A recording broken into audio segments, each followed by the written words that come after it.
here by Frownpower. Hey. This is Battle Arena, part of the Trinity Force Network.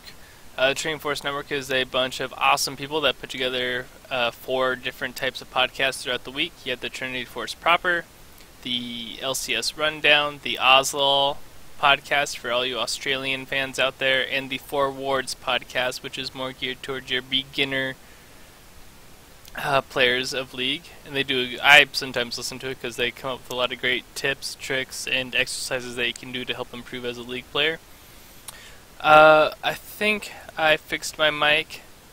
I'm guessing that 10 out of 10 from Beaver means that my mic is fixed. If you guys still can't hear me, let me know. But I think we're good now.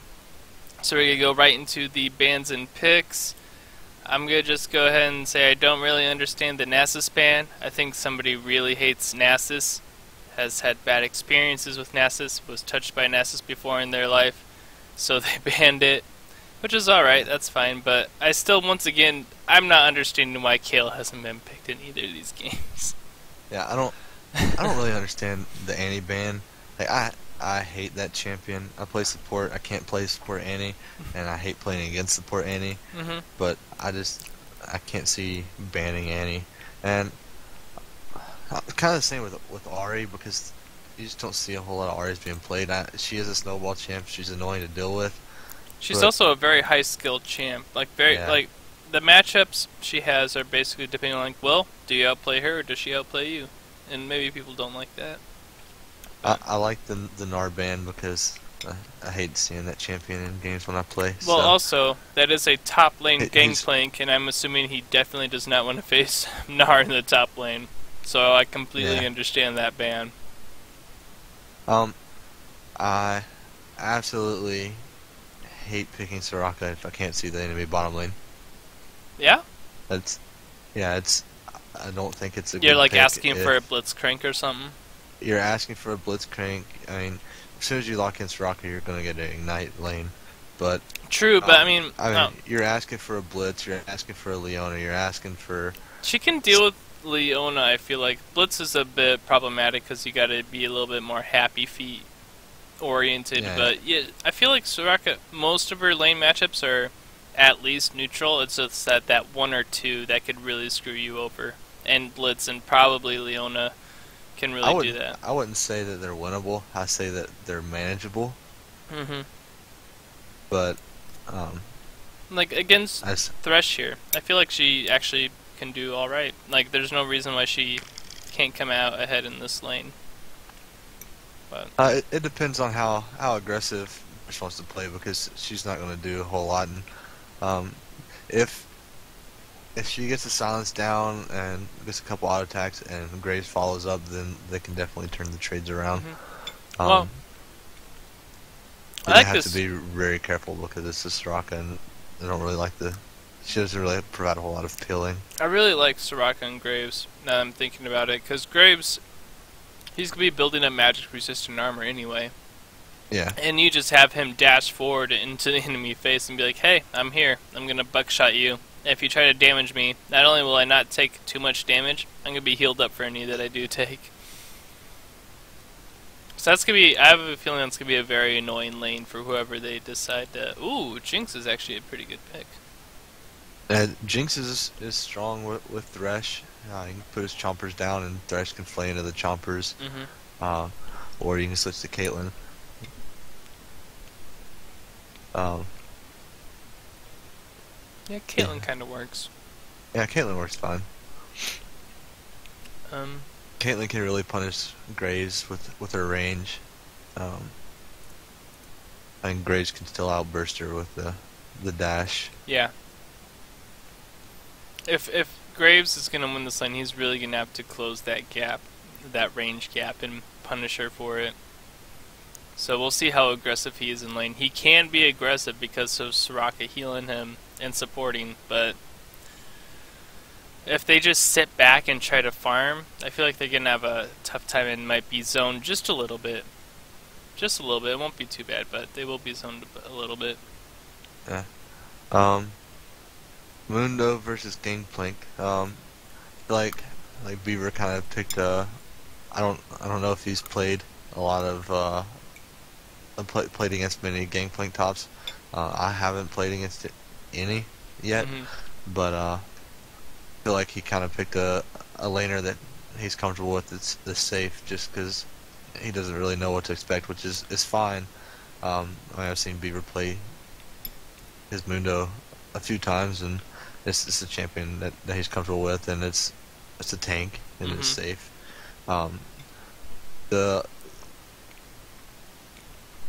the interesting thing will be to see how Gangplank utilizes the true damage on his auto attacks against Yeah, Gangplank uh, against I would like to Mundo. see I would like to see Gangplank try and start trades with that when his passive is up, and not only that, comboing that with barrels so that he can apply it multiple times over a short period of time. And there's actually a lot of cool barrel mechanics, I guess you could say, for Gangplank. I'll see if I can find it at the end of the match, but there's a really cool video out there going over the different combos you can pull off with Gangplank barrels. And maybe I'll Yeah. link that along with probably a CS guy too. I forgot to link that last match, but Yeah, it'll be interesting. I haven't seen someone that's a lower elo player playing Gangplank. All I've seen is a couple professional streamers that have played it, and of course they're gonna play a lot better than anybody that's pretty much anybody that's in our network. hmm. Um, so it'll be interesting to see how normal people play Gangplank. Yeah. All right. So in the jungle, we have Vi versus Lee Sin. Lee Sin's gonna want to get a lot of early pressure and try to win lanes early. Yeah, Um, I see them clashing a lot. It'll be Vi wants to get 6, and then once she hits 6, she can really set up a lot of picks. yeah. Um, she's got decent gank assist top lane with her Mundo, and pretty much an instant kill mid lane as long as Malzahar isn't taking too much harass from LeBlanc. Yeah. Because with Malzahar stun into a Vile, it can really turn that lane around quick. Yeah, Malzahar is he's kind of in the same boat as Mordekaiser in terms of he'll probably push. He has very little escapability. His ultimate roots himself as well. The only thing is that he has a lot more range and he can deal damage from a bit safer distance, but he will be vulnerable mid lane. Yeah. I wouldn't be surprised to see an early Lee Sin gank mid. It would be very effective early Yeah. on. And if you look at Lee Sin's gank assist, he's got a little bit from LeBlanc with her chains and just the amount of damage that she Mhm. does. And then he's got quite a bit from his bottom lane with Thresh has, 2 different forms, then 3 at 6, Yeah. and Caitlyn traps and her net for slow. Um, We so we he's got pretty interesting matchups all around. It'll be a good game to watch.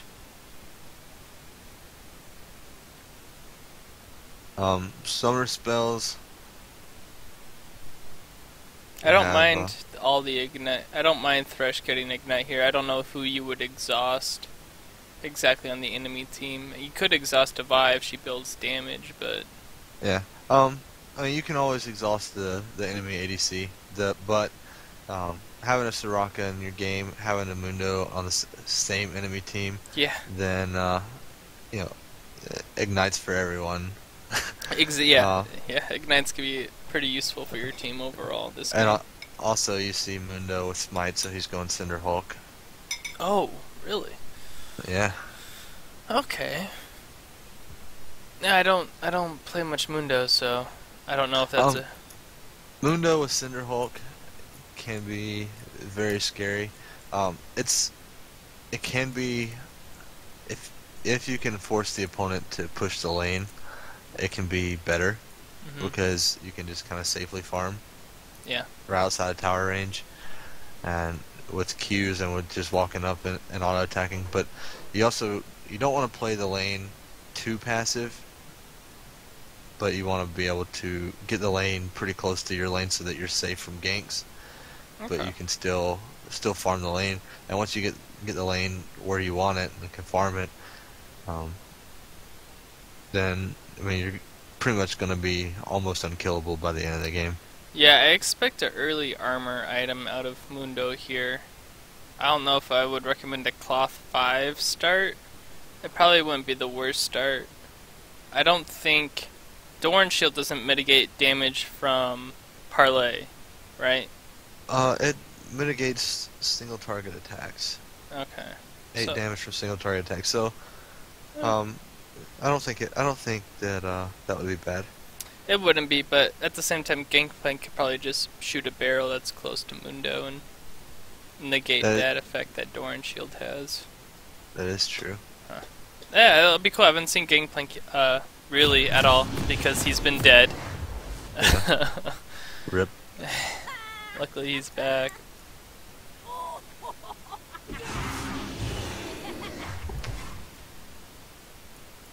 Alright, cool. We got everything all set up. First items are out, and that's a Sapphire Crystal. Right away from Gangplank, and I just... What are you doing? Well, he's not representing T4's podcast very well right now. I can tell you that Adam and his GP and only feed, GP or feed account, if Adam were watching, he'd be crying right now. Alright, I know what you want to do with that. You're trying to rush Sheen. Mm-hmm. But you got absolutely no power in lane because you went Mana Crystal. Yeah. There's no combat stats what to speak of in any way, shape, or form. I mean, it gives you a little more time in lane that you have mana, but if you want to do that, then you're way better off getting Flask. Yeah, that'd be a lot better. Because it gives you health and mana sustain, and a lot of gameplays run Flask right now, so that probably would have been your better option. It definitely would have been a better option. When you play, do you play a lot of support Soraka? I play a little bit. Do you start off with her heal or her Q as a first ability level 1? I'm kind of curious because usually I start Q just because you're harassed, and if I don't know, I feel like W, you have to rely on somebody on your team getting low for you to utilize that at all, but... It really depends. If they have a very harass-heavy lane, then I'll start W, because I feel like we're going to get harassed. Mm-hmm. If we're going to take a camp, if we're taking the camp, then I'll take... Oh, harassing, let's see... Oh, does he have Ignite? No, he doesn't. No, he has Teleport. He is preventing that early camp being taken by Mundo, though. Yeah, Mundo shouldn't have started Gromp. It's either Wolves or Raptors or Krugs, yeah? Yeah. Yeah, Gromp does so much damage. Gromp's a pretty good start, if you can get away with it, but it's also a really risky start, just because, you know, they could do that to you. Mm-hmm. Alright, so we have Malzahar already using this barrier mid lane. Oh, yeah? Oh, wow. And there's a little bit of trading going on. Lee Sin's pretty low in his jungle. He's already smited. Yep. Whoa. Oh. Alright then. Whoa. I guess if you already use barrier in lane, you should probably play a bit more careful. Yeah, you should definitely be safer. Rocket lane's getting a little bit harassed. It looks like Vi's about to gank top. I don't know if she can make too much out of it. She can, actually. Flash Q? Nope. I would like to see a Flash Q there. Oh well. Yeah, he missed the cleaver, just run away now. Yeah.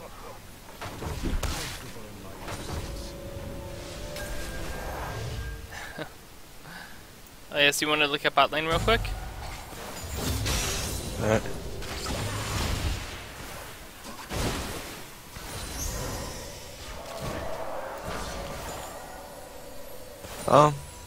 That was a good hook. Very aggressive traps laid out by Kate too. Wow. Yeah, I mean, and that's one of the things with having Soraka in a Caitlyn lane is, you know,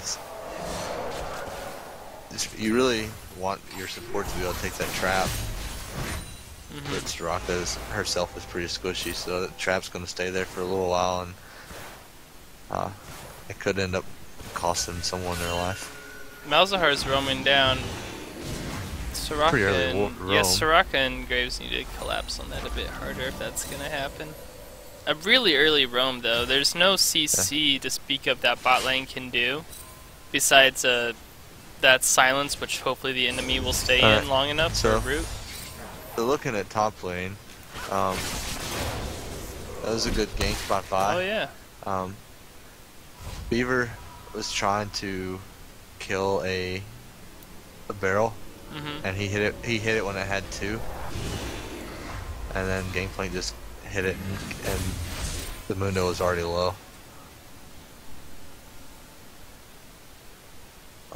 This Malzahar is getting really bullied by. Oh, it looks like it might be a double kill for Vi though. Oh, flash over by Lee. Yeah.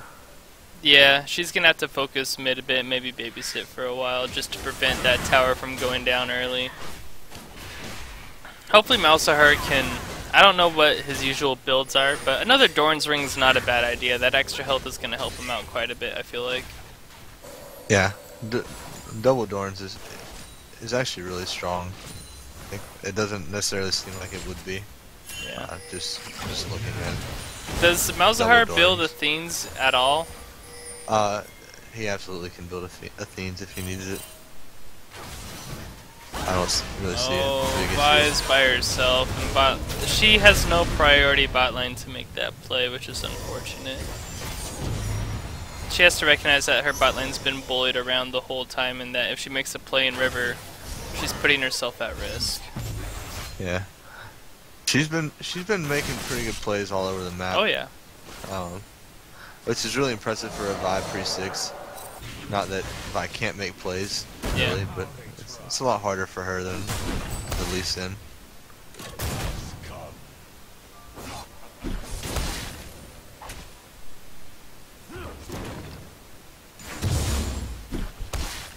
And in top lane, they're going back and forth, trading with each other.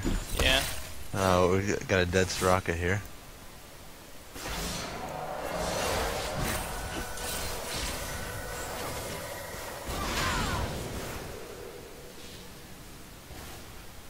I don't think they'll be able to chase that. Oh, we have the Malzahar here. He's not level 6 yet, but he can put out a lot of damage here if he lands that. Yep. Very nice roam there by Malzahar. This is a good roam. Not real sure how effective. I don't play mid lane very often, so I don't know how roaming there is really gonna be with LeBlanc still just increasing her CS lead. Well, I mean, you got an assist, which helps you kind of stay in it. A kill is worth 15 to 20 CS, right? Yeah, I believe so. That's what the numbers are. Yeah. So I think it was okay for him, but yeah, I would have liked to see LeBlanc instead initiate more roams because she's dominating mid lane. She has so much kill pressure mid lane. She can just push the wave and go up top or bot and make her presence more felt across the map. Yeah. I mean, you look at the Mundo. He's being bullied top lane, and right now he's bullying Gangplank just because he's already used his ult and has regen some. Yeah. But if LeBlanc went up there with her ignite, then the Mundo would die. There's the all-in from Malzahar. I don't think they could be able to do too much. Yeah.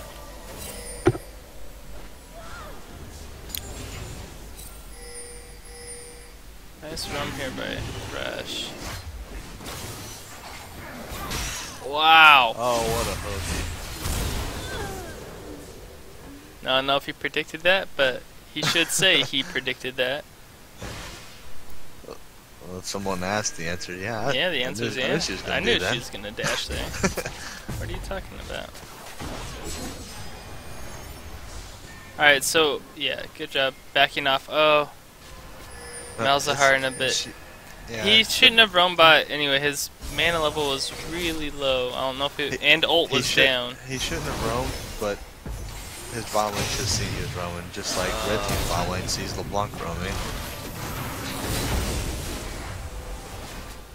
But Oh, wow. LeBlanc's gonna let Graves get a kill there.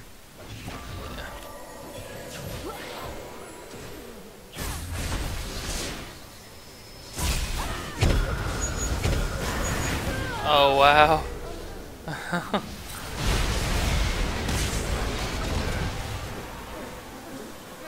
Oh, that was a good smoke screen. Yeah. Oh, there's another kill for Vi. She has a very substantial lead right now. Yeah, she's doing some damage. And she got an early warrior. She's That got power a warrior. spike is ridiculous. Yeah, if red team's not careful, then Vi can really snowball this game quickly. She can pretty much guarantee a kill with whoever she ults now, based just off the damage she does. Yeah. It might be. It might be worth it for Lee Sin to kind of rush his Sightstone along. Yeah, blue team isn't in a situation right now to take this downfield.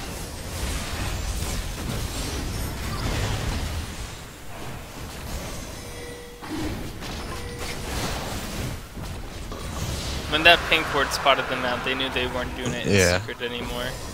Probably would have been best to back off. Yeah, early game when the timers are that short, if you get in there and you see a pink ward, it's best to just clear the pink and walk away and put your own ward down. And try again later, yeah. Maybe beta fight, because they'll see us coming, or they'll try to see us coming, but you're taking damage from the dragon and you're not able to really retaliate. Yeah.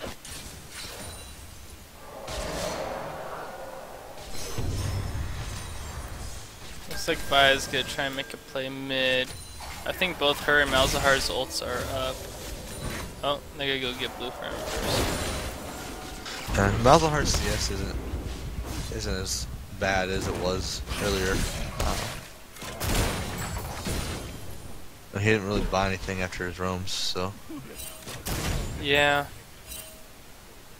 We'll see where he goes with this blue, if he's gonna try and stay in lane and farm up a bit. It'll be easy for him to push out and clear waves with that blue buff.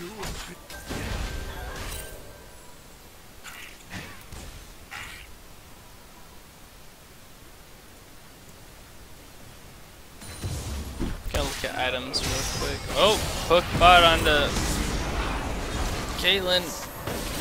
Oof. There she goes. Yeah. Soraka, you don't want to be in lane by yourself. She can, she's just gotta play a little bit safer. It's difficult. I mean, it is possible, but for the most part, unless that lane is. Oh wow. Ooh. Oh.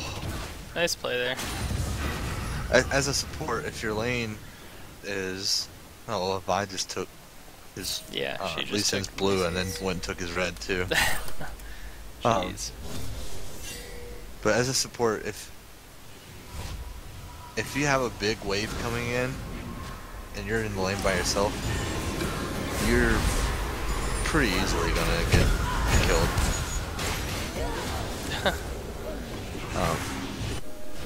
And that ult right there, you kind of have to notice the malefic visions on there. That was kill secure. Well, I understand. Yeah. Kill secure. But you have 5 kills and your Malzahar's been struggling. That was a nice setup there by Malzahar. He had his malefic visions going on low health minions, and I'm hoping that he knew that they're gonna transfer to LeBlanc if she stayed right there, so he ulted her. Then the malefic vision spread to her once that last minion died. It was a pretty cool combo to watch. Yeah, and he's caught completely up in CS now. He still has a couple kills on him. He stayed in lane a little too long. He did.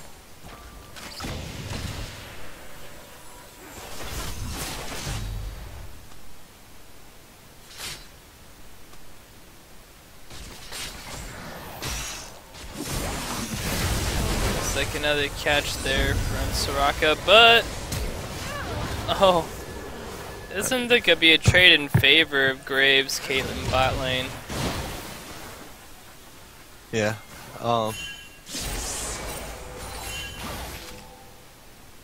don't really know what could have been done different. She got hit by Caitlyn trapping, and Yeah. she was just kind of done, and her exhaust was down.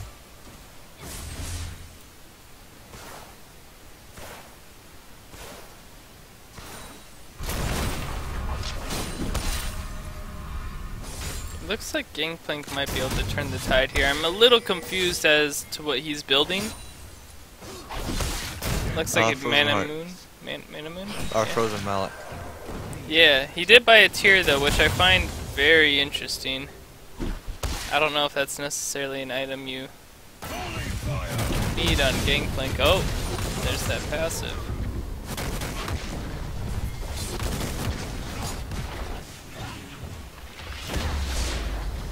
I don't know. It's Gangplank does use spells a lot, so.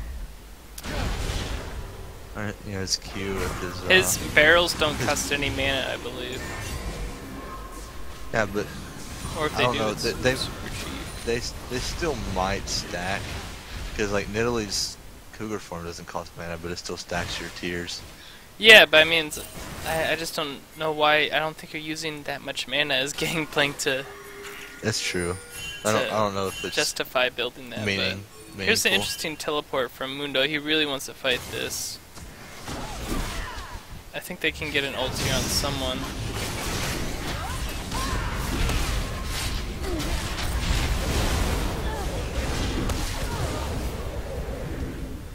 Hero with the smite kill. Alright.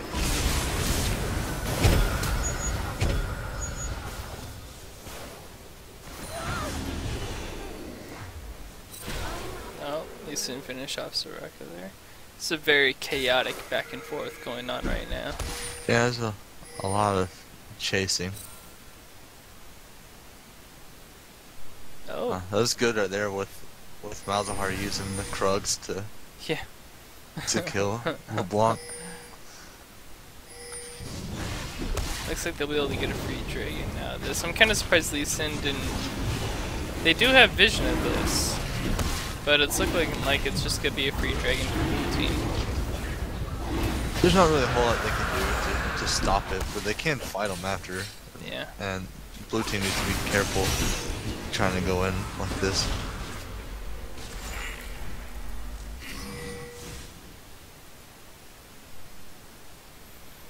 Gangplank just keeps pushing in. Yeah, Beaver really needs to go back top lane and deal with this wave. He's kind of forced fight to stay up there.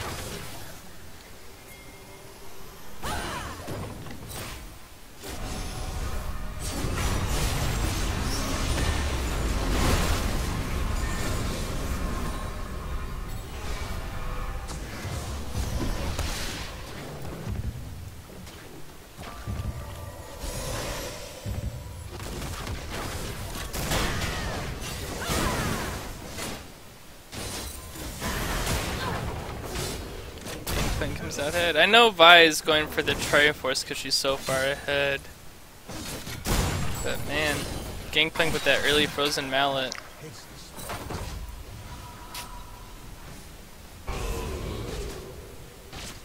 When you're building, it doesn't always matter how far ahead you are.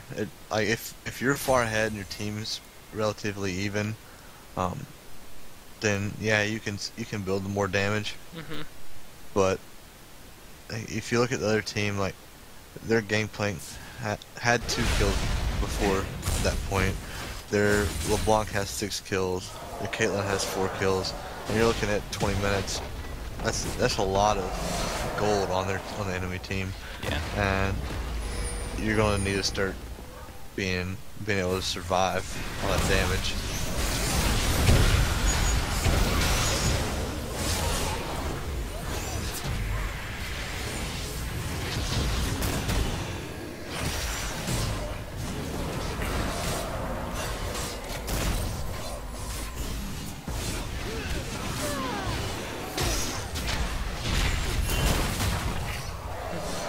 There go the barrels.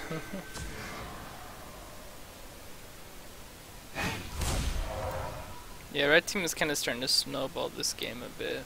I'm wondering what you think blue team should be doing right now to help stem the tide and maybe turn this thing around. What they kind of need to do. If you look at the, let's see here, the vision of both teams, blue team barely has any wards on the map. You need to actually get tanky on your team. Like, just because you're Mundo doesn't mean you're tanky. All you have is health right now. So when you just have a lot of health, you're not really that tanky. Need some resistances to back that up, yeah. Yeah. Vi needs to start getting tanky, and you really need to play around your Graves, because your Graves is 4, 1, and 2.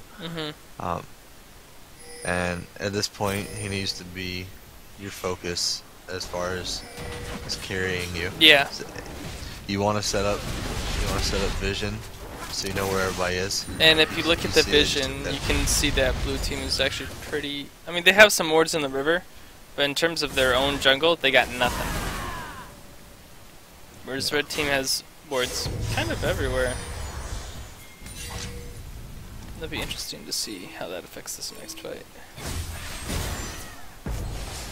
Soraka's all by herself, she's dead. That's just poor positioning. Oh!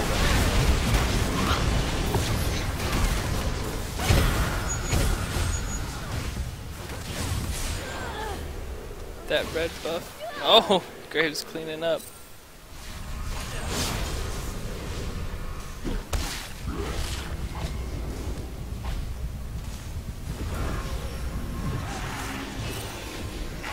Oh, is it gonna be enough? No. I got Gangplank coming. You can't. He's attacking minions while Gangplank's right there. Yeah, you can't. I think he was trying to get Malefic Visions on the minions, so go to him, but interesting choice there. Well, they chased the Thresh for a long time.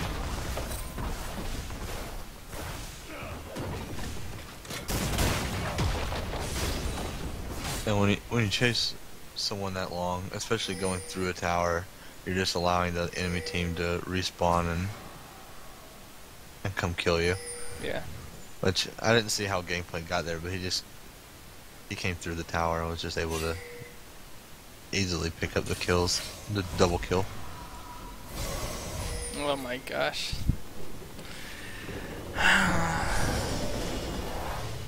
Gangplank, please. I understand. I do. I understand. But please. Wow. No, I know. I know now. Never. We're not getting even bothered talking about Gangplank next this match. How about that?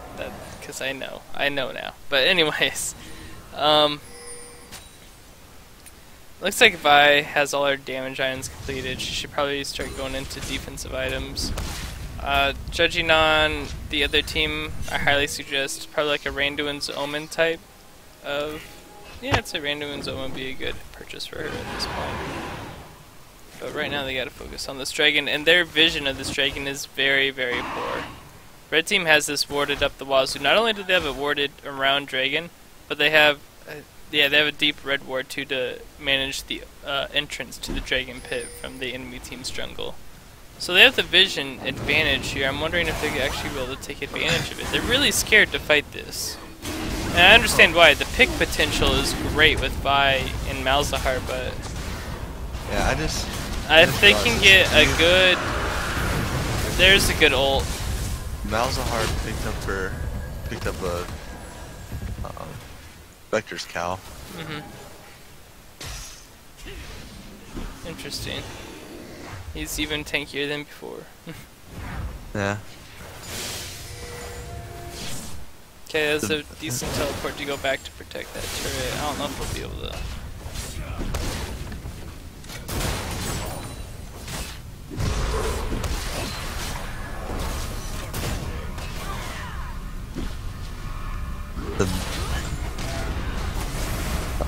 That was really good.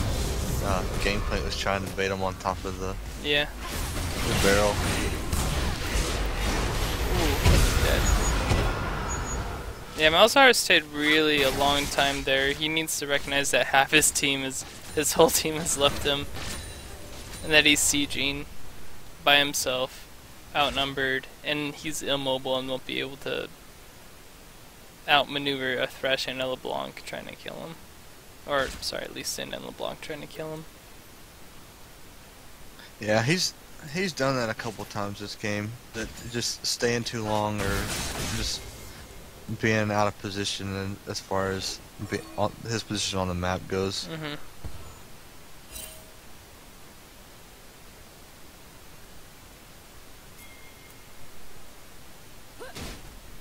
Might have a fight here. Nope. She's getting away. I don't know if I can get away. Blue team's bottom lane getting a little bit of farm. Lee Sin might be cut out here. He's a little low. He's gonna blow Flash.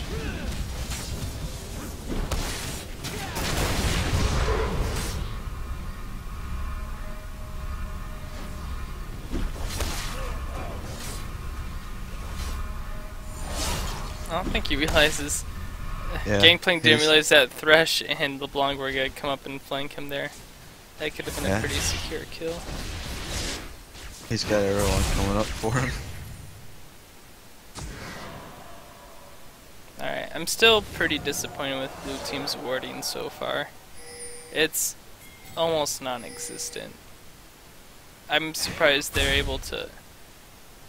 Well, they just saw 3 of them there on the wards, and they pinged Graves to take that tower, and Lee Sin's coming straight at him.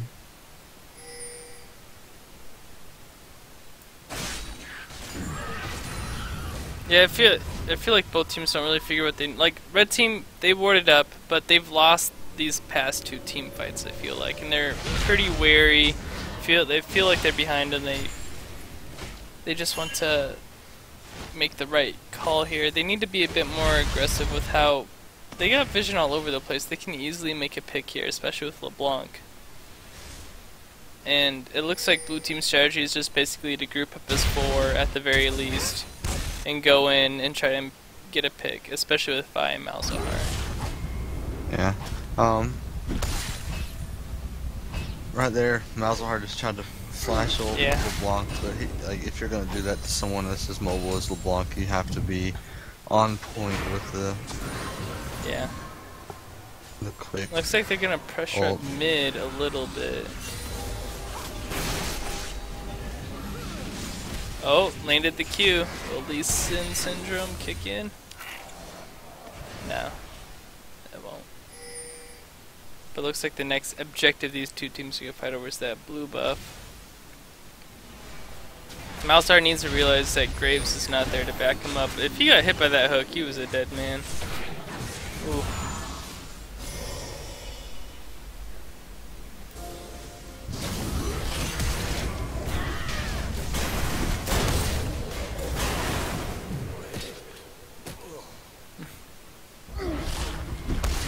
So we have Dragon in a minute 30.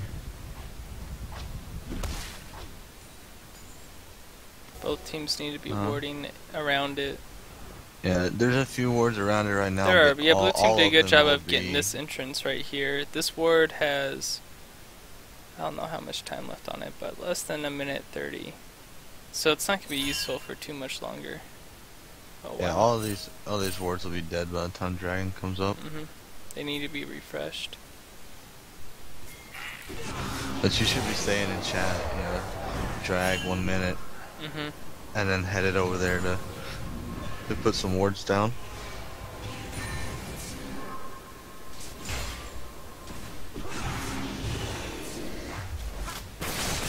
Looks like, either team doesn't really know what to do. They're not really making big plays here. The only people who are trying to force something is top lane, and every time they push out a bit, they Yeah.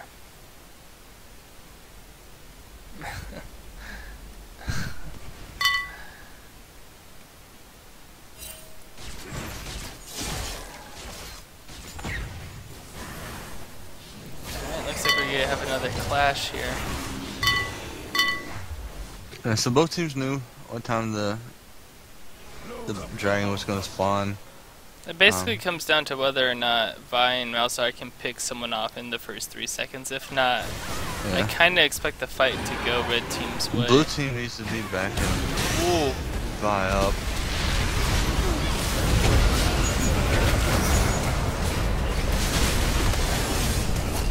That flay to stop the Malzahar ult was very well placed. There goes the Mundo, and I think blue team's gonna really get hit hard here. Oh, Graves. Yeah.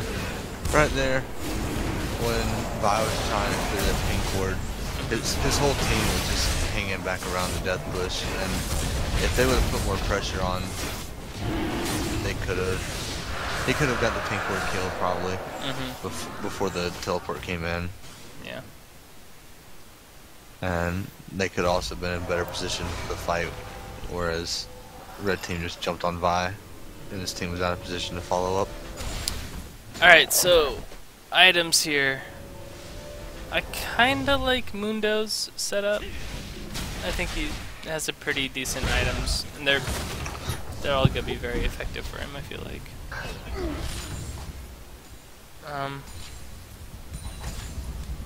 Vi, I like your items too. So I kinda hope Malzahar will get tier 2 boots at some point. They're just gonna help a lot, especially in those. Even though you might not think it'll help you that much in those big battles, like right here, it'll help you a lot in escaping. I don't. What did you feel of the early Banshee's Veil from? From Malzahar? Yeah, from Malzahar. I think that might be a little too defensive building. Malzahar really forfeited the lane and forfeited any kind of power that he could build up by going that defensive. Yeah. I don't know if Abyssal would have been a good option for him if he was really wanting to get some magic resist, but I don't know about Abyssal. Yeah, I don't. Just because it has the range. I mean, you are going against LeBlanc, and most of her damage she's going to do is jumping in on you. But I think definitely getting an Athene's. I think Athene's over Rod would have been better. Rod's not really as much of a tanky item anymore. Well, also we see Graves going with his first major item was Bloodthirster instead of Infinity Edge, and that's 2 games in a row we've seen that kind of build. Yeah. And I kind of get it. It helped him out quite a bit in that last fight, but I don't necessarily hate it against, when you're playing against a harass lane or against bursty people, and he has the LeBlanc and going against Caitlyn as well. So I don't hate it. And he's also already a tankier ADC.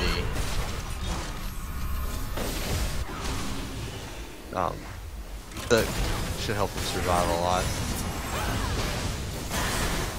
Here we go. Whoa.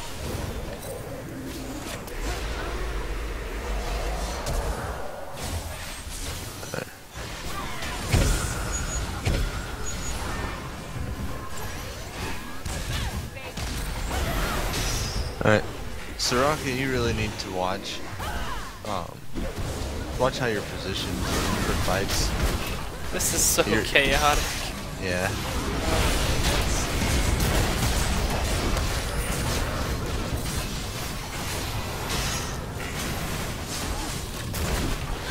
Wow, nice net there to live.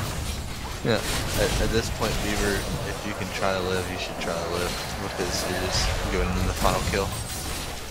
Alright, let's see where they go with this. I don't think they can take, they're probably too low to take Baron, but... Yeah, they're too low to take Baron. they can definitely take this tower, then rotate top and take top tower.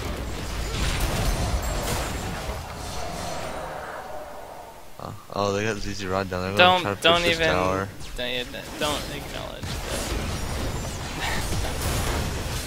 that. They should be able to take this tower. I don't know if they'll be able to take inhib safely though. So backing No, up. they would won't. be They'll good. have to back out on this. What do you think blue team needs to do here to kind of get back into this game? They're falling behind quite a bit. They're 6k gold down.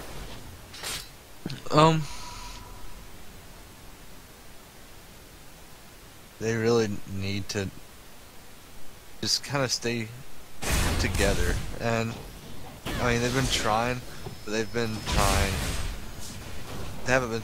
They've just been in the same general area. Like they need to be very close to each other. And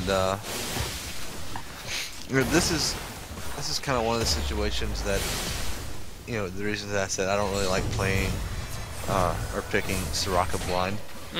Is she doesn't. It's really hard for her to do anything in this situation.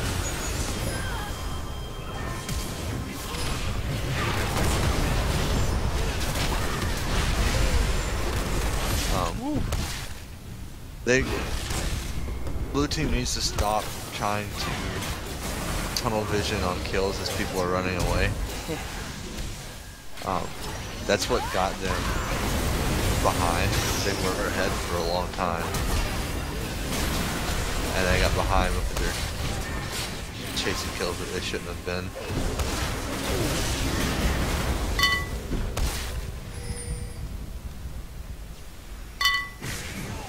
And then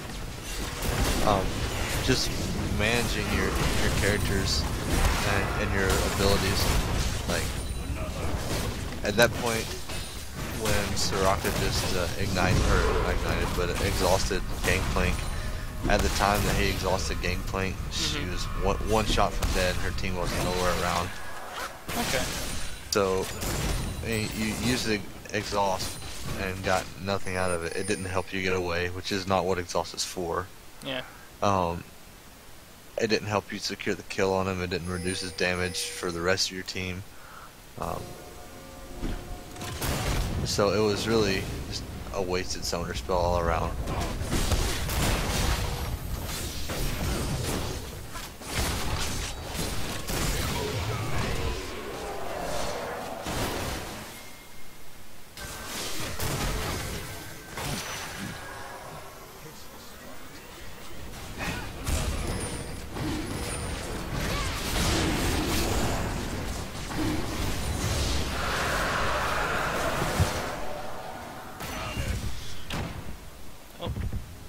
Where did that go? Oh, on top. Yeah. So, I mean, at this point in the game, you've got to... It's going to be really hard to come back. You've got to make sure your vision's up. I mean, they've got vision up. I don't know how many people are buying wards and pinks. The blue team's doing a little bit better job of getting some vision out there. Yeah, I do see some vision, and it's good. Need some better vision around Baron because I mean, it's a very simple objective for red team at this point. I mean, they can just right now walk away and go take it, and you've got to deal with mid lane.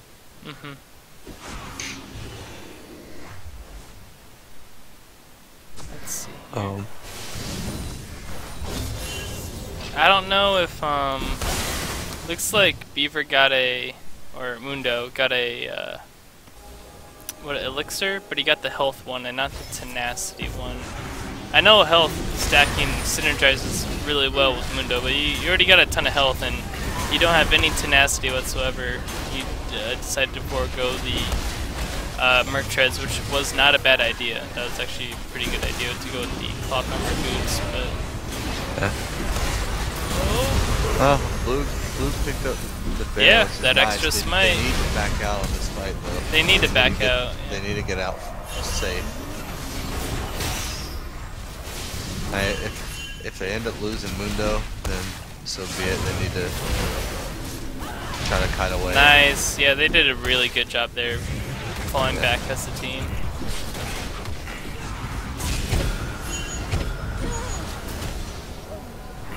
They could probably re-engage. She has ult. Yep, yeah. There it is.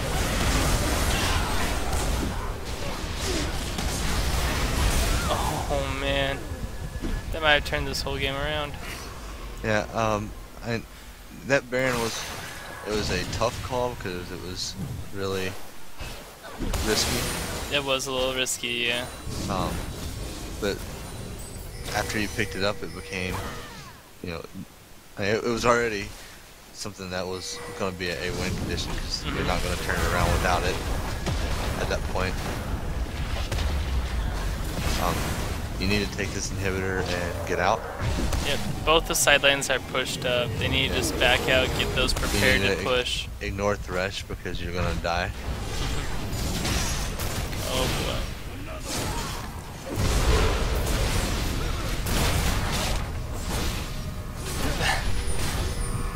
Oh. Almost pulled the teleport out.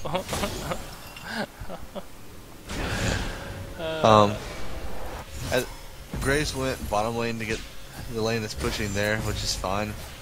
But Malzahar needs to be heading top. Yeah, he should have went to the one top lane because it's an inhib tower, and it was already on the tower. Yeah, the damage to that inhib tower is you want to avoid damage, unnecessary damage. There's unnecessary damage to the inhib tower. I don't think it'll come back to bite him, but it could later on in a different scenario. It's just something that you need to think about, especially since you're the AD carry. You're going to take damage or keep damage from getting on the inner tower bottom lane, which puts once you push it out a little bit, will put you in a risky situation. Or you can go clear the minion wave top lane, which protects your inhibitor tower and not your inner tower. And you'll be at your base for a few seconds and not far from your base after that, so it's just a safer play to take that top lane farm.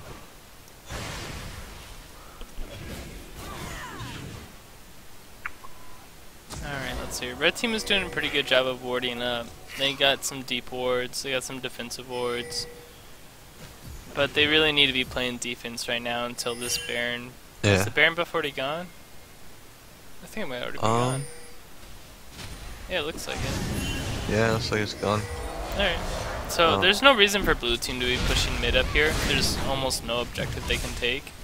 Yeah. So Rock is a little bit by herself as well. So they kind of push out the sidelines, but they didn't. I would have liked to see them push more out the sidelines and utilize that Baron buff a bit more, but they know that Dragon's up in less than a minute, so hopefully they'll ward that up.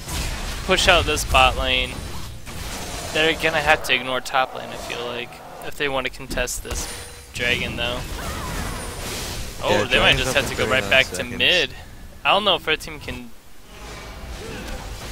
I mean, I guess they can push mid, but they're gonna have to deal with super minions every single wave. That's not something you want to do, especially when you're sieging, even though there is no tower there. Yeah. Getting the lane push here isn't bad, and they could just, if they can take that inhib, then so be it. But everybody's up, so they should just kind of rotate top and try to get it pushed.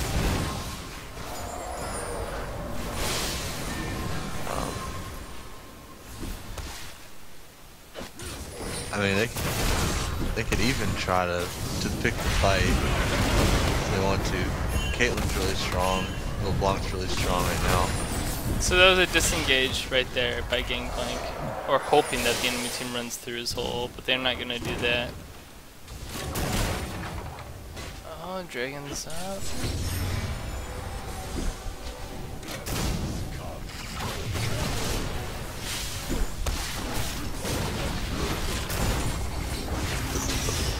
Graves got hooked. Oh, he was able to dash away from any more harm, but blue team, if they're gonna go in, they gotta go in. Yeah. You guys have to follow your tank.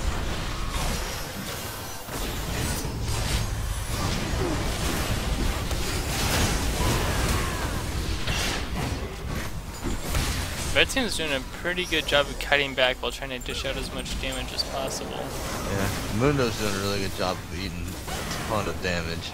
Yeah. Here comes the teleport in.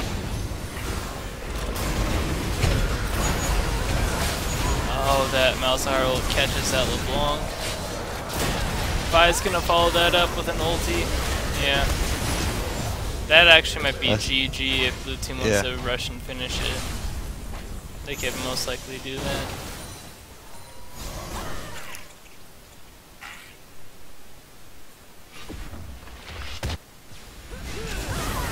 If they'd all come together as a team, they could probably end it. They might still be able to here. Oh, inhib came up.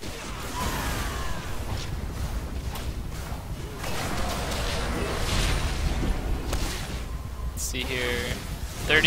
20 seconds until LeBlanc's up. Yeah, they should just be able to take this last Nexus tower here and end it. They kind of came back. Yeah, they came back. That was really good of them. They had to be really patient and find the right fights. And that last one, their positioning of basically put Mundo in front and tank everything. Well, Mundo tanked a lot of damage there, and then Malzahar found the right person to take out of the fight. Yeah. Malzahar took out the LeBlanc. There's no more burst damage on red team, and then the fight was over.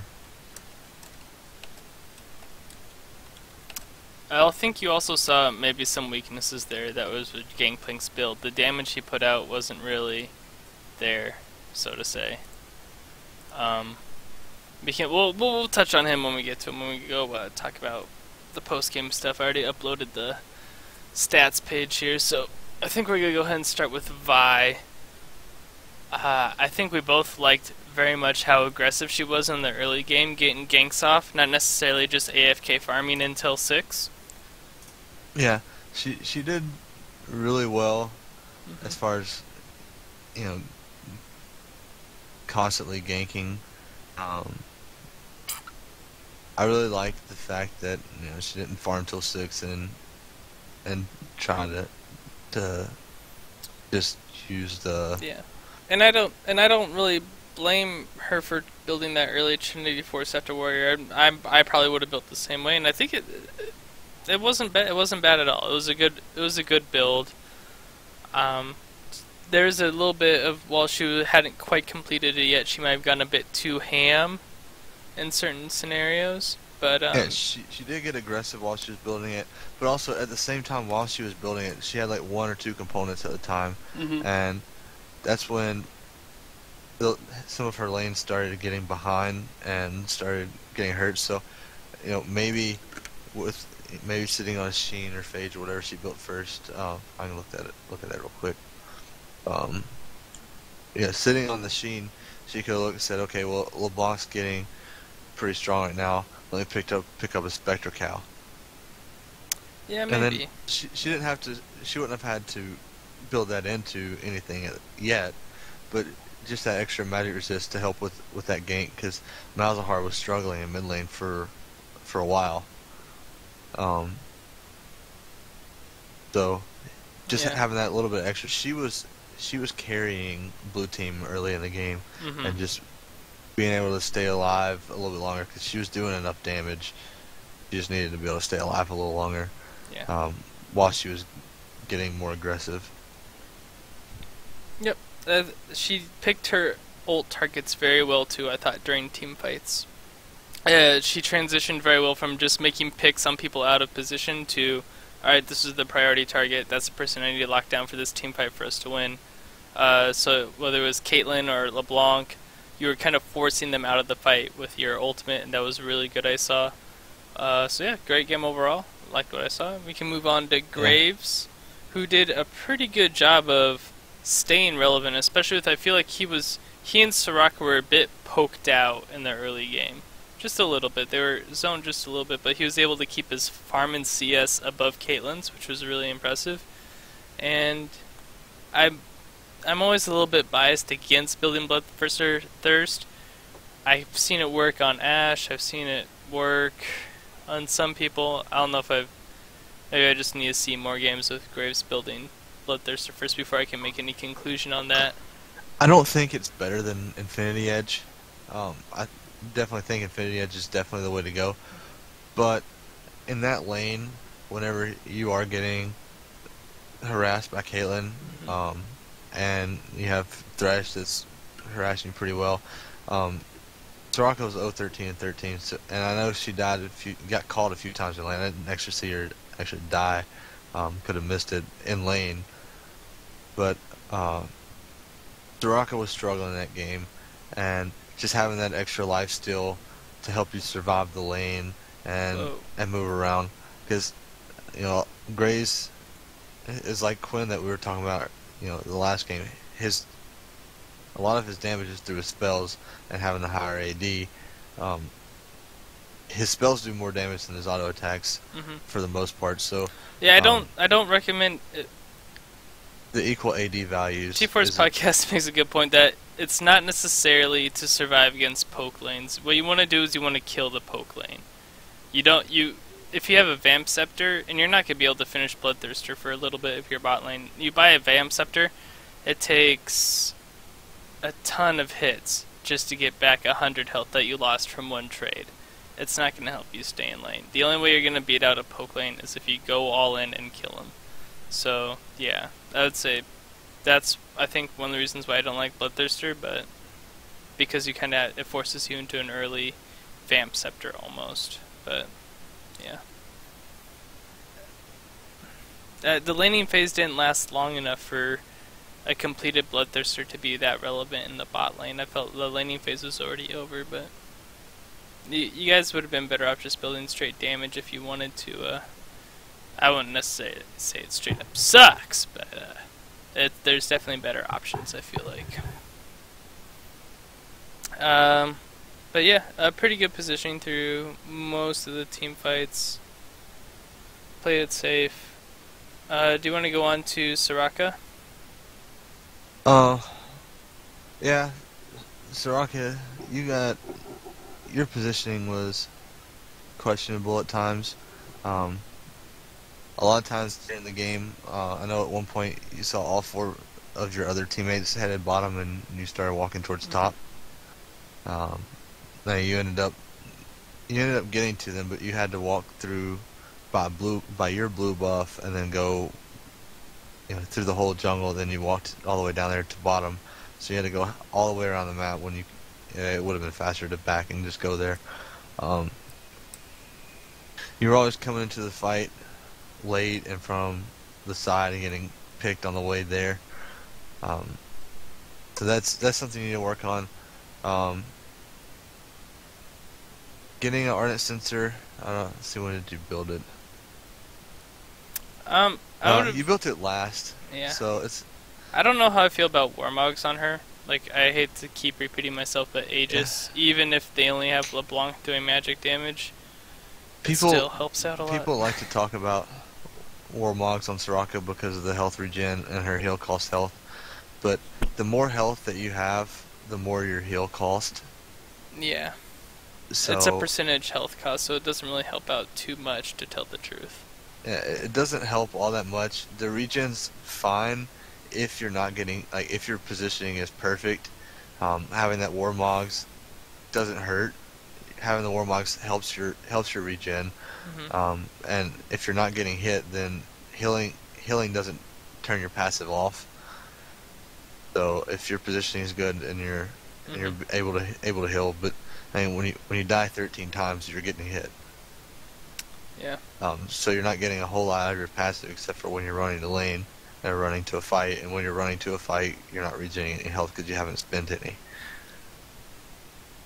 I don't think either of us really we don't really recommend Warmogs on Soraka. It's a huge cost sink, and yeah. And even though you built it late, I don't like the Ardent Sensor. You have Graves is more of a spellcasting ADC.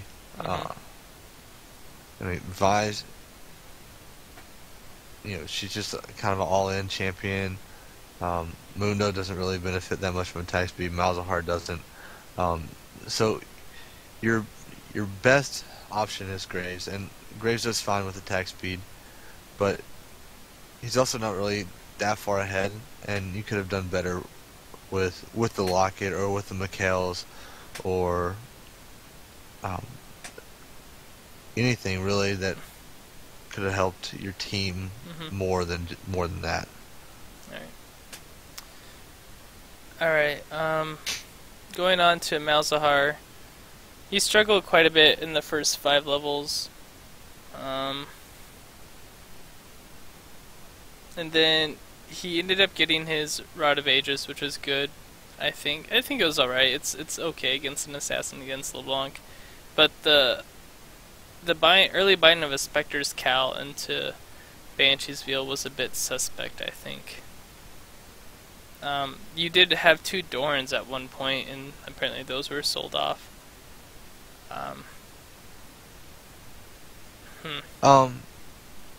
Yeah, the Banshee's Veil early, like Horse Doctor always says, you have to do damage, and for a while you're sitting on Roa and Banshee's Veil, and just was no damage. Like even when you're behind, like maybe since you were so far behind, maybe Spectre's Cowl, but even then I probably would have. Your job is to do damage on the team. You already Yeah. have a huge tank, and you have an initiator and Vi. You just get to play a bit safer and then try to pump out as much damage as possible, and use your ult to maybe peel for Graves, or use it on an isolated target. So I would have liked to maybe see a Zonia's out of him. Yeah, I would have rather seen like a Morello into Zonia's or something along those lines. I don't mind Rod of Ages just because of the assassin in lane, but yeah, I feel like a Zonia's would have helped him out quite a bit. Yeah, definitely. Yeah. Mundo, I'm not gonna talk too much about getting Smite because I'm not too familiar with it. I feel like most of top laners have moved away from taking Smite. Cinderhulk is kind of it's a great item to have on Mundo. I don't know if it's still worth it. It could be. So I'll just move on to. There's one point where I feel like the Elixir of Iron would have been a better one to get than the Elixir of, I think it's Wrath or something, where it gives you extra health. The Iron would have been better suited to your team, since you're the one face tanking all the damage and running forward. You're leaving that trail of iron behind, which allows your team to catch up and deal out the damage as you're keeping the enemy team preoccupied with how tanky and ridiculous you are. But yeah, and I see 3 Spirit Visages built on blue team, basically because they have Soraka, and that's a good adaptation of your team to recognize who you have on your team and how Spirit Visage accepts increased healing from other allies on your team. I don't know if I would have recommended building Spirit Visage on Graves. I don't really feel like you're being too focused in fights and that you were in danger too often from LeBlanc to justify getting a full-blown magic resist item. But I know you're just trying to take advantage of the Soraka heal. I would have liked to see the Spirit Visages were built for the Soraka heal. Yeah. It also benefits lifesteal. Just anything for healing. I mean, LeBlanc was doing the most damage to him by a pretty fair amount.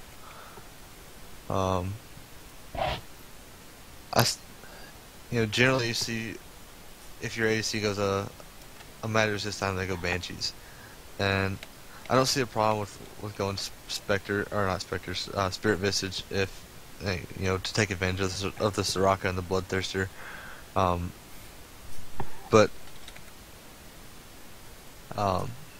going back to Mundo, who we started on, I don't mind the Cinderhulk top Mundo.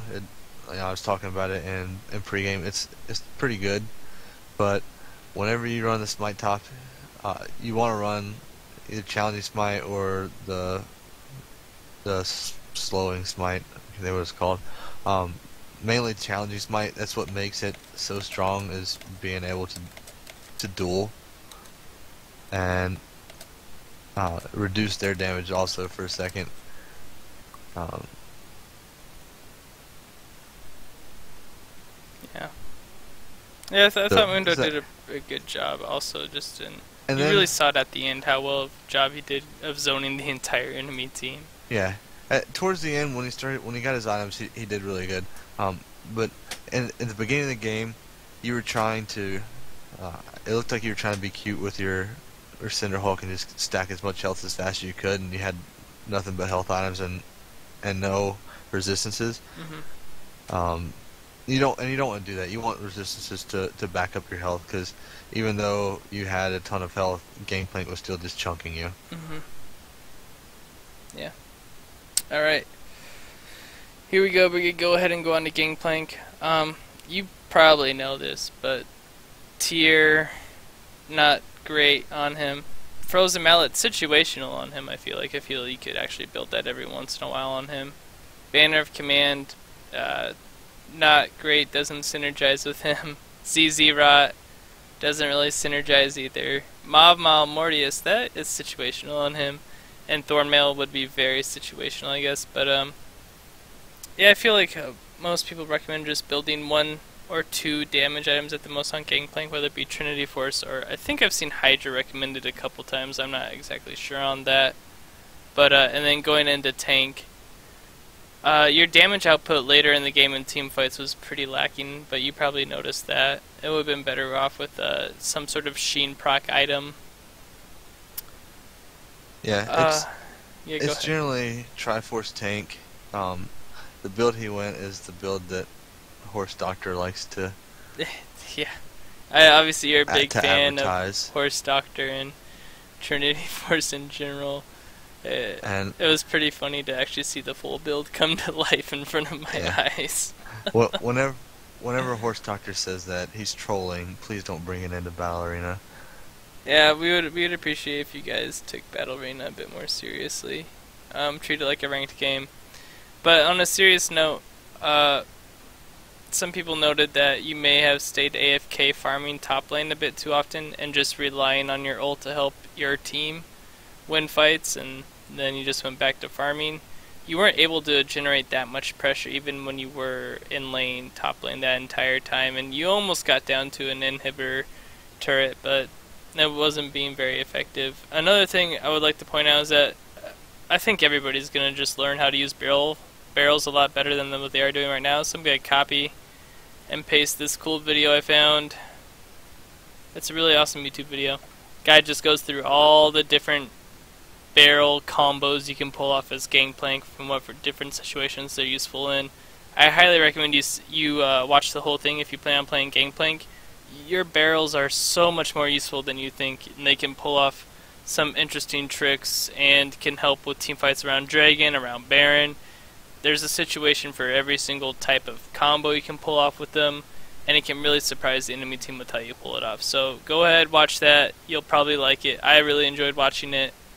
So yeah, and with that, I think we're going to move on from Gangplank onto Lee Sin, who I felt did a pretty good job. I didn't see him gank many lanes early on. I'm pretty guilty of not paying too much attention to the jungle. I was wondering, Frown, did you see anything you want to talk about with Lee Sin, or? I didn't see a lot from Lee Sin. I know he got counter jungled a bit early, and as Lee Sin, you really want to make your presence felt early. It's I mean, he's an early game jungler.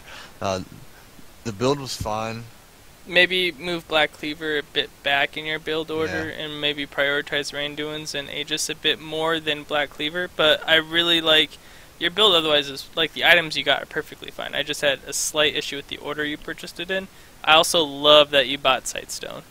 You could really tell the difference throughout the whole game. I was bringing up the vision advantage, and your team usually had the vision advantage, and I assume a lot of that had to do with you buying Sightstone and being all over the place warding it up. Your build was very fitting. Your team fight was pretty decent. You were able to use your ultimate a few times to either knock somebody back to where they were vulnerable or to help peel from one of your carries.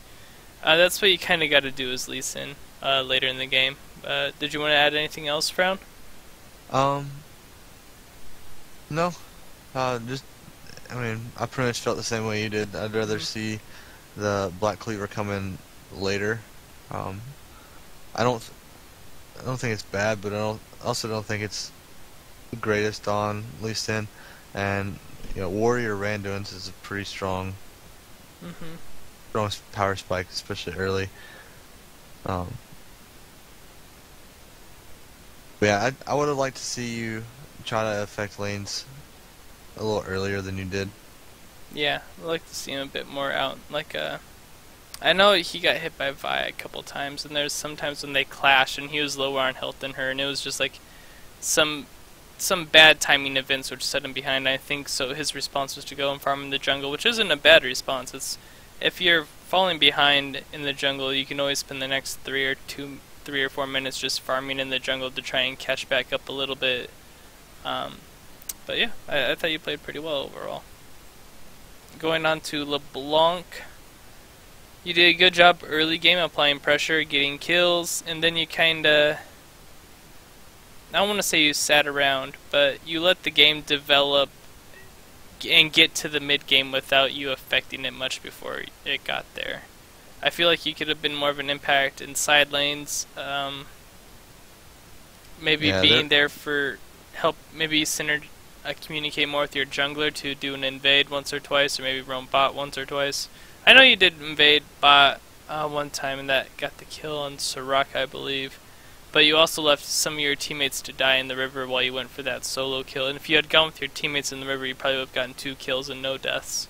So that was a turning point, I felt like. But Yeah, there were a yeah. couple times where, if you looked top lane, you could have seen the Mundo just way overextended without flash and about a quarter health, and you could have went up there, W'd and ignited him and killed him. Um, there were several times, well, not really several times, but there were a few times bottom lanes that you could have went down there and caused some problems down there. All you had to do was just shove your lane and then roam, because Malzahar um, wasn't able to really do anything to you. You were pretty far ahead of him for most of the game. Hmm. Yeah. Moving on to Thresh. He and Caleb were able to establish a pretty aggressive, dominating early game.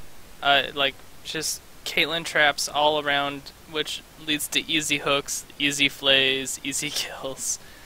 Um, Thought he did alright. I do like taking Ignite, especially with the Soraka and Mundo on the other team. I felt like you may have been able to use Lantern a bit more effectively, especially after Vi would ult somebody. It would have been a good tool to get them away from her after that initial splash of damage. Otherwise, your items. You shouldn't have a Metapod at the end of the I game. don't think Mikhail's removes Malzahar ult. It doesn't. Yeah, so I don't really agree with you getting that. There's not too much CC that like the knock up from Vi. It doesn't remove too much from that. The only thing it really does remove is a slow from Mundo or a silence root from Soraka. Um, so I don't know if I would have gotten that. Maybe gotten a bit more tankier so it could be more of a beefy front line for your team. But Yeah, Randuin's or Frozen Heart would have been better. I do like the locket. I thought you played pretty well. Your warding, yeah, red team warding in general, I think was actually pretty good. Let me double check. Yeah, you look at the warding, and both Lee Sin, LeBlanc, and Thresh warded a lot. I would have liked to see more wards being just in terms of volume from Thresh. He should be able to put out a bit more just with the Sightstone, but the team as a whole did a really good job. Um, yeah, so do you want to add anything to Thresh, or do you want to move on to Kate? Uh, no, like you were saying, Mikhail's really didn't have a whole lot of purpose in this game, so either I would either went like a Randuin's or a Frozen Heart. Um, I would have had my boots enchanted at some point, either distortions, or if you're trying for like flash hooks and flash flays Hmm. a lot, then you can go distortions to lower your cooldown on your flash, or just home guards to get to lane, get to dragon, get to baron faster. Um,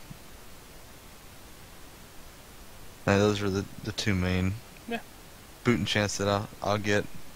Um, I I wouldn't have a blue pot this late in the game. That spot needs to be open for pink wards. Yeah. And you only placed one pink ward that game, and it's the same Oh, thing yeah. that I talked about the Gragas in last game. Is as a support, you pretty much should always have pink wards on you. You should be moving them forward, moving them back, wherever you need them the most. Same goes for Soraka. Yeah. If you have an empty spot and you don't have a pink ward in it as a support, then Yeah. you're not doing your Moving job. on to Caitlyn, I thought she did a pretty decent job. She applied early game pressure, but once that early game ended, I didn't see her really move that pressure to mid lane to take a tower. Or I mean, it's hard when you got Vi focusing you every fight. It's tough when you have Vi coming in, closing in on you, and doing all that damage. Especially when you have a lead and you know you're the target. You just gotta kind of rely a bit on your team more to either shield you away after that initial damage, maybe get a flay in there to create separation, or at least an ultimate to get out of there and just stay back and dish out as much damage as possible. Your build's pretty good. I'm wondering what the Spectre's Cowl is for. Is it for Mundo coming in on you? It's not for Vi coming in on you. I don't know. Could have been building a Banshee's Veil just to try to avoid that Vi ultimate. The Vi ult or the Would Malzahar QSS stop the ultimate from happening once it starts, or no? ult. I don't think it does. Okay. Yeah. Or maybe QSS for Malzahar ult. I don't know. Maybe QSS would have been a bit better option. Maybe. It's kind of iffy. But yeah, otherwise I didn't have too much problem. Trinket choice is good. Your CS almost stayed up with Graves.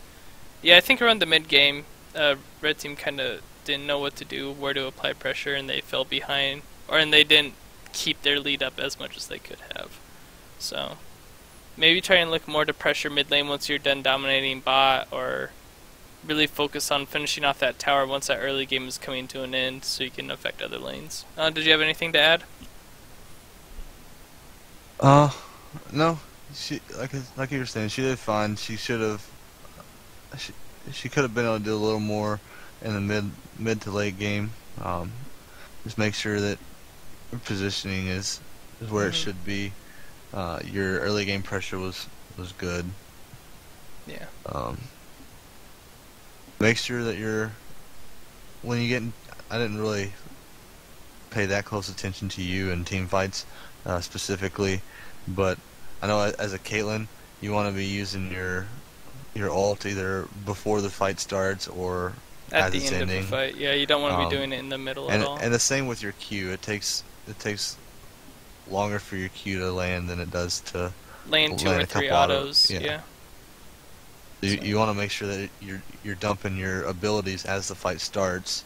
Well, your Q as your fight starts, your ult, depending on, if you have a squishy in front, you can land and you can land your ult easy. I'd say take it at the beginning.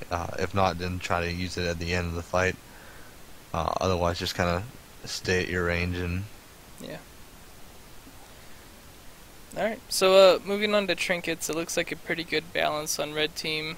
Everybody upgraded, that was awesome. Blue team, 4 sweepers is a bit much. I would have liked to see Scrying Orb for Graves. But, yeah, overall red team needs a ward a bit more. One ward placed by Vi? She did destroy 11 wards, which is great, but only 1 ward placed is not great at all. Yeah. You need to be, especially if you're going to be invading enemy jungle like you did early on in the game, placing a couple deep wards every now and then while you're in there is a great way to know where the enemy jungler is and to attack and really get ahead. So I would like to see more wards placed from the jungler, maybe a bit more from AD carry, and from Mundo himself too. But Malzahar did a pretty good job of wards in those leading the team in pink wards purchase, which should not be the case. Soraka needs to be purchasing more pink wards.